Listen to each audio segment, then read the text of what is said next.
عارضی دنیا میں مطمئن نہ ہونا۔ میں جادوانی جنت میں مطمئن تھا، اللہ تعالیٰ نے مجھے وہاں سے نکال دیا۔ عورتوں کی خواہشات پر کام نہ کرنا۔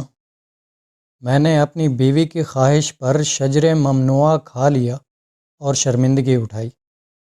ہر ایک کام کرنے سے پہلے اس کا انجام سوچ لو۔ اگر میں انجام سوچ لیتا تو جنت سے نہ نکالا جاتا۔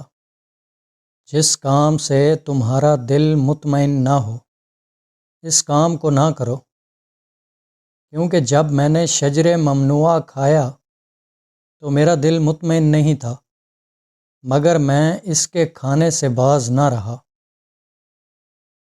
کام کرنے سے پہلے مشورہ کر لیا کرو، کیونکہ اگر میں فرشتوں سے مشورہ کر لیتا تو مجھے یہ تکلیف نہ اٹھانی پڑتی۔ دوسروں کی خوشی اور آسودہ حالی پر حسد نہ کرو، کیونکہ ان کی یہ خوشحال زندگی تو چند روز ہے۔ سعادت مند وہ ہے جو اپنے نفس کی نگرانی کرے۔ جو شخص زندگی کی مناسب ضروریات سے زیادہ کا طالب ہوا وہ کبھی مطمئن نہیں ہو سکتا۔ اپنی ضرورتوں کو محدود کر لینا ہی بڑی دولت مندی ہے۔ سچے کا تھوڑا سا مال جھوٹے کی بہت سی دولت سے بہتر ہے۔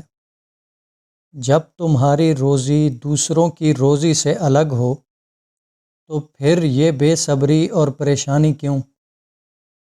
جہالت لڑکوں کے دل سے وابستہ ہے، مگر تربیت کی چھڑی اس میں سے اسے دور کر دے گی۔ جس شخص نے اپنے نفس پر قابو پایا وہ اس شخص سے زیادہ طاقتور ہے جو تنے تنہا ایک شہر کو فتح کر لیتا ہے۔